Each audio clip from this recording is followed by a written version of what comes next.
Episode की शुरुआत में हम रोस्टी को देखते हैं और यहाँ पर हालात काफी बुरे हो चुके होते हैं। वो खतरनाक मॉन्स्टर अपनी ताकत दिखाते हुए उसके शरीर के आर पार हमला कर देता है। ये सब देखकर विल पूरी तरह से शॉक में चला जाता है। वह सिर्फ रोस्टी का नाम पुकारता रह जाता है लेकिन कुछ भी नहीं कर पाता।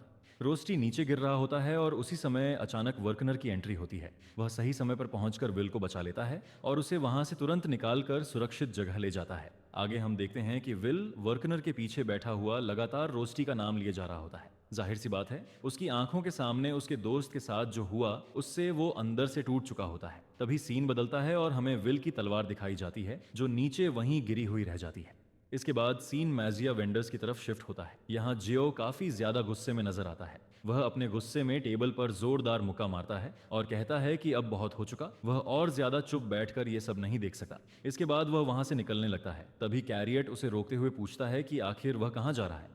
इस पर जो गुस्से में जवाब देता है कि नीचे लोग बेरहमी से मारे जा रहे हैं, किसी पर भी रहम नहीं किया जा रहा और यहाँ सब लोग सिर्फ तमाशा देख रहे हैं। वह और देर तक हाथ पर हाथ रखकर नहीं बैठ सकता, लेकिन कैरियट उसे याद दिलाता है कि लॉर्ड एरन पहले ही समझा चुके हैं कि इस वक्त उनकी मैजिक पावर काम नहीं कर रही। अगर अभी मैजिया वेंडर गिर गए तो ग्रेट बैरियर भी खत्म हो जाएगा और उसका असर पूरी दुनिया पर पड़ सकता है। इसलिए कोई भी गलत कदम बहुत बड़ा खतरा बन सकता है।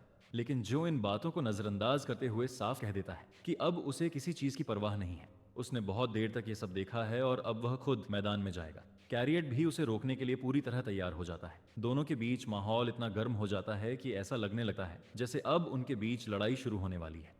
इसी बीच अल्फेरिया सामने आती है और उसके चेहरे पर साफ गुस्सा दिखाई दे रहा होता है। उसके साथ मौजूद लड़की उसे रोकने की कोशिश करती है लेकिन वह किसी की सुनने के मूड में नहीं होती। तभी एरॉन उसे समझाने की कोशिश करता है कि उसने जो फैसला लिया है वही सही है, लेकिन अल्फेरिया गुस्से में साफ कह देती है कि उसके गुस्से के सामने कोई भी ज्यादा देर तक टिक नहीं पाएगा। नीचे जिन लोगों की उसे सबसे ज्यादा परवाह है वे एक एक करके मौत का सामना कर रहे हैं और विल की जान भी अभी खतरे में है।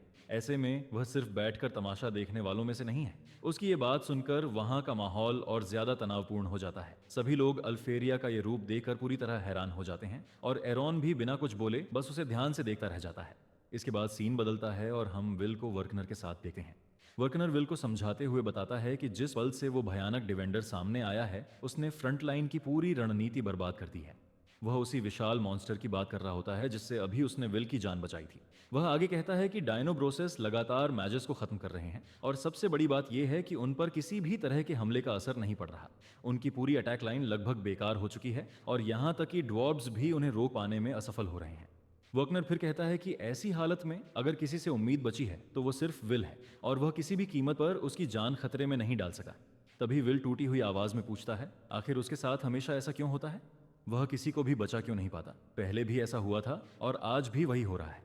आखिर उसके अंदर ऐसा क्या नहीं बदला? क्या सिर्फ इसलिए कि वह मैजिक इस्तेमाल नहीं कर सका? क्या इसी वजह से वह पहले अल्फिया को नहीं बचा पाया और आज रोस्टी को भी नहीं बचा सका? वह खुद से सवाल करने लगता है कि क्या सच में वह एक बेकार इंसान है। ये कहते हुए उसके दिमाग में पुरानी यादें घूमने लगती हैं और आज जो कुछ हुआ उससे वह पूरी तरह टूट जाता है। वर्कनर उसकी हालत देखकर उसे शांत करने की कोशिश करता है। वह कहता है कि जो हुआ वो बहुत बुरा था लेकिन फिर भी उसे खुद को संभालना होगा। तभी विल उससे पूछता है कि आखिर वह मैजिक का इस्तेमाल क्यों नहीं कर पाता? आखिर उसके अंदर ऐसी कौन सी कमी है जो उसे दूसरों से अलग बनाती है? वर्कनर विल की हालत देखकर अंदर से काफी दुखी हो जाता है क्योंकि वह समझ सकता था कि रोस्टी की मौत ने उसे पूरी तरह तोड़ दिया है। उसी समय अचानक वही रहस्यमयी शख्स सामने आता है जिसने डिवेंडर और डायनोब्रोसिस को बुलाया था। वह उन दोनों को घेर लेता है और मुस्कुराते हुए कहता है कि अब असली मजा शुरू होने वाला है। इसके बाद सीन दूसरी तरफ जाता है जहां कई सारे डायनोब्रोसिस लगातार लोगों पर हमला कर रहे होते हैं। वहीं कोलेट पूरी ताकत के साथ उनका सामना करने की कोशिश कर रही होती है। तभी अचानक उसे ऊपर एक बड़ा धमाका दिखाई देता है जो अभी अभी विल की तरफ हुआ था। उसी समय लिहाना वहां पहुंचती है और पूछती है कि आखिर हुआ क्या है। कोलेट उससे पूछती है कि क्या उसने भी वही आवाज सुनी जो उसने सुनी थी। लिहाना हाँ कहती है और तभी कोलेट को एहसास हो जाता है कि विल जरूर किसी बड़ी मुसीबत में है। वह बिना देर किए उसकी तरफ भागने लगती है। इधर सियोन भी कोलेट के पीछे दौड़ पड़ता है। तभी जूलियस हैरानी में पूछता है कि आखिर सब लोग अचानक कहाँ भागे जा रहे हैं। वह कहता है कि अगर सब ऐसे ही चले गए तो यहाँ की लड़ाई कौन संभालेगा। उसी वक्त विग्नोल और लिहाना वहां पहुंचते हैं और जूलियस से कहते हैं कि जल्दी अपने क्लोन्स बुलाओ ताकि लड़ाई आसान हो सके। जूलियस उन्हें रोकते हुए कहता है कि पहले उसकी बात तो सुन लें, लेकिन कोई उसकी बात सुनने को तैयार नहीं होता। वह परेशान होकर बोलता है कि क्या वह सबका नौकर है जो सबके आदेश मानता रहेगा? कम से कम एक बार प्यार से भी तो बोल सकते थे। इसके बाद फिर से सीन उसी रहस्यमयी आदमी पर जाता है। वह हंसते हुए कहता है कि उसे ये सब देखकर बहुत मजा आ रहा है। चारों तरफ फैली तबाही, लोगों की चीखें और मची हुई अफरा तफरी उसे किसी खेल की तरह लग रही थी। उसे ये पूरा नज़ारा बेहद रोमांचक लग रहा था। इसी बीच दूसरी तरफ हम डिवेंडर को देखते हैं, जो अब बहुत तेज रफ्तार से टावर की ओर बढ़ रहा होता है। तभी उसके रास्ते में सेरा सामने आ जाती है। वह ठान लेती है कि चाहे कुछ भी हो जाए, वह उसे टावर तक पहुंचने से पहले ही रोक देगी। इतना सोचते ही वह बिना समय गंवाए उस पर हमला कर देती है और दोनों के बीच लड़ाई शुरू हो जाती है। इसके बाद सीन एरोइट और ड्वार्फ्स की तरफ जाता है। एरोइट उनसे कहता है कि अब शहर को उनकी जरूरत है और उन्हें तुरंत टावर की तरफ जाना होगा, क्योंकि डिवेंडर सीधे उसी दिशा में बढ़ रहा है। लेकिन तभी उनका लीडर गुस्से में कहता है कि क्या वह अपनी जान यूं ही दांव पर लगा दें? क्या एरोइट सच में चाहता है कि वे सब मरने चले जाएं? एरोइट उसे समझाते हुए कहता है कि अगर वे अभी मदद नहीं करेंगे तो फिर कोई भी इस शहर को नहीं बचा पाएगा, क्योंकि डिवेंडर पर मैजिक का कोई असर नहीं हो रहा और ऐसी स्थिति में केवल वही लोग कुछ कर सकते हैं। शुरुआत में उनका लीडर इनकार कर देता है, लेकिन तभी अचानक एक डायनोब्रोसिस हमला कर देता है। उसी समय एडवर्ड उसकी जान बचा लेता है। वह हैरान होकर पूछता है कि आखिर उसकी जान क्यों बचाई गई। तब एडवर्ड कहता है कि इस वक्त उसकी अपनी जान से ज्यादा जरूरी पूरे शहर की सुरक्षा है और अब शहर की आखिरी उम्मीद सिर्फ वे लोग हैं। ये बात सुनकर उसके अंदर अचानक जोश भर जाता है। वह सभी को आवाज लगाता है और कहता है कि अब समय आ गया है, सब लोग एक साथ इकट्ठा हो जाएं, क्योंकि अब उन्हें हर हाल में शहर की रक्षा करनी होगी। सीन फिर कोलेट की तरफ जाता है। वह अभी भी तेजी से विल की ओर भाग रही होती है और उसके पीछे सियोन भी दौड़ रहा होता है। लेकिन तभी अचानक डिवेंडर वहां पहुंच जाता है और सीधे उन दोनों पर जानलेवा हमला करने की तैयारी कर लेता है। इसके बाद हमें पूरे शहर का हाल दिखाया जाता है। हर तरफ सिर्फ चीखें, दर्द और मायूसी फैली हुई थी। लोग डरे हुए थे और शहर मानो पूरी तरह टूट चुका था। तभी एक लड़की दिखाई जाती है जिसका नाम रोज होता है।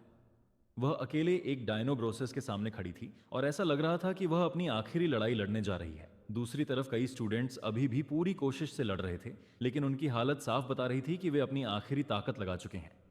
वे दुश्मनों का सामना तो कर रहे थे, लेकिन ज्यादा देर तक टिक पाना मुश्किल लग रहा था। तभी दो स्टूडेंट्स पर एक डायनोब्रोसिस हमला करने वाला होता है, लेकिन उसी समय उनकी टीचर एलिजा वहां पहुंच जाती है। वह बच्चों से कहती है कि अब बाकी सब वह संभाल लेगी और उन्हें तुरंत किसी सुरक्षित जगह पर चले जाना चाहिए। स्टूडेंट्स वहां से भागने लगते हैं और एलिजा हल्की मुस्कान के साथ कहती है कि भले ही उसके स्टूडेंट्स थोड़े शरारती या नासमझ हों, लेकिन आखिर वे उसके अपने बच्चे जैसे हैं। वह उन्हें ऐसे मुश्किल वक्त में अकेला नहीं छोड़ सकती। इतना कहकर वह लड़ाई के लिए तैयार हो जाती है। इधर एमा एक लड़की के पास बैठकर रो रही होती है। वह दुखी होकर कहती है कि उसके साथ जो हुआ वह बिल्कुल गलत था। उसे ऐसा दर्द कभी नहीं मिलना चाहिए था और ये सब बहुत ज्यादा निर्दयी लग रहा था।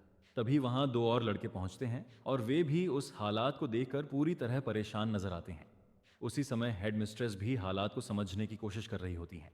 वह सोचती हैं कि किसी भी तरह डायनोब्रोसिस को रोकना होगा, लेकिन सबसे ज्यादा जरूरी डिवेंडर को रोकना है, क्योंकि अगर वह अपनी मंजिल तक पहुंच गया तो उसके बाद उसे रोकना लगभग नामुमकिन हो जाएगा। इसके बाद सीन फिर फिन की तरफ जाता है।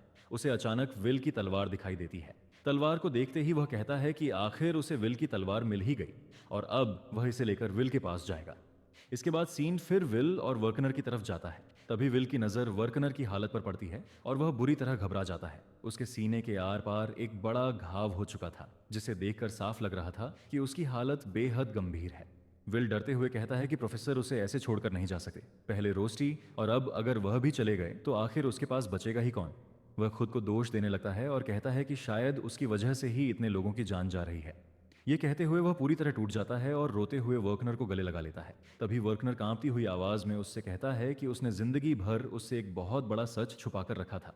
वह बताता है कि विल पूरी तरह मैजिक से खाली नहीं है, उसके अंदर भी एक शक्ति मौजूद है। ऐसा एक स्पेल है जिसे सिर्फ वही इस्तेमाल कर सकता है। यह सुनते ही विल पूरी तरह हैरान रह जाता है। वह तुरंत पूछता है कि आखिर वह कौन सा स्पेल है जो उसके अंदर छिपा हुआ है। लेकिन इससे पहले कि वर्कनर कुछ और बता पाता, उसकी हालत और ज्यादा बिगड़ जाती है। विल को एक पल के लिए ऐसा लगने लगता है जैसे उसने उसे हमेशा के लिए खो दिया हो। तभी अचानक फिन वहां पहुंचता है। विल उसे पहचानते हुए पूछता है कि क्या वह सच में फिन है। फिन जवाब देता है कि अभी वर्कनर की चिंता करने का समय नहीं है, उसकी धड़कनें अभी चल रही हैं और वह बच सकता है। इस वक्त सबसे जरूरी काम शहर के लोगों की जान बचाना है। फिन फिर विल से कहता है कि इस समय वहां मौजूद लोगों में अगर कोई सबसे ज्यादा लोगों को बचा सकता है तो वह सिर्फ वही है। उसे अपने अंदर छिपी असली ताकत को जगाना होगा। विल तुरंत जवाब देता है कि यह सब कहना आसान है क्योंकि वह मैजिक इस्तेमाल ही नहीं कर सकता। लेकिन फिन कहता है कि वह उस तरह के मैजिक की बात नहीं कर रहा, वह उस ताकत की बात कर रहा है जो उसके अंदर हमेशा से थी, लेकिन जिसे उसने खुद कभी पहचानने की कोशिश नहीं की। फिन कहता है कि उसकी सबसे बड़ी शक्ति उसकी विल पावर है। उसे खुद पर भरोसा करना होगा और अपने अंदर छिपी ताकत को बाहर लाना होगा। लेकिन विल उसकी बातों पर यकीन नहीं करता। वह कहता है कि ऐसी बातें सिर्फ कहानियों में अच्छी लगती हैं। क्या सच में सिर्फ विश्वास करके वह सबकी जान बचा सकता है? तभी फिन गुस्से में आ जाता है और जोर से कहता है कि अब बहुत हो चुका। वह विल से कहता है कि चुपचाप अपनी तलवार उठाए और उस शक्ति को याद करे जो हमेशा से उसके अंदर थी। इसके बाद फिन अपने हाथ से खून की एक बूंद गिराता है और वह सीधा जाकर विल की तलवार पर गिरती है। जैसे ही विल उस तलवार को पकड़ता है, अचानक उसके दिमाग में कुछ जाग उठता है। उसे अपनी असली ताकत याद आने लगती है। तभी वह समझ जाता है कि उसकी शक्ति किसी साधारण मैजिक का नाम नहीं, बल्कि उसका साहस है। उसका करेज ही उसकी सबसे बड़ी ताकत है। और फिर अचानक विल के अंदर जबरदस्त बदलाव आने लगता है। उसके बालों का रंग बदल जाता है और उसका पूरा रूप पहले से बिल्कुल अलग दिखाई देने लगता है। उसकी मौजूदगी तक डरावनी और बेहद शक्तिशाली लगने लगती है। फिन ये सब देखकर हल्का सा मुस्कुराता है, क्योंकि आखिरकार वही हो चुका था जिसका उसे इंतजार था। इसके बाद विल बिजली जैसी रफ्तार से मैदान में उतरता है और एक के बाद एक डायनो ब्रोसेस को खत्म करना शुरू कर देता है। उसकी स्पीड इतनी ज्यादा होती है कि लोग समझ ही नहीं पाते कि आखिर ये हो क्या रहा है। आसपास मौजूद लोग हैरान होकर सोचने लगते हैं कि आखिर ये कौन है और इतनी जबरदस्त ताकत इसके अंदर कहां से आ गई। यहां तक कि टावर के मैजेस भी विल की नई शक्ति देखकर हैरान रह जाते हैं। इसी बीच दूसरी तरफ कोलेट और सियोन अभी भी खतरे में होते हैं। डिवेंडर उन पर जानलेवा हमला करने ही वाला होता है, लेकिन ठीक उसी समय वहां विल पहुंच जाता है। सियोन को देखते हुए वह मन ही मन कहता है कि सच कहे तो वह हमेशा उससे जलता था। वह शुरू से उसी जैसा मजबूत और ताकतवर बनना चाहता था, लेकिन कभी बन नहीं पाया। लेकिन आज उसके पास मौका था और इस बार वह इस मौके को अपने हाथ से नहीं जाने देना चाहता था। जैसे ही डिवेंडर हमला करने वाला होता है, विल अचानक बीच में आ जाता है और उसका हमला रोक लेता है। और इसी जबरदस्त मोमेंट के साथ एपिसोड यहीं खत्म हो जाता है। तो बताना कि तुम्हें ये एपिसोड कैसा लगा और एक्सप्लेनेशन कैसी लगी।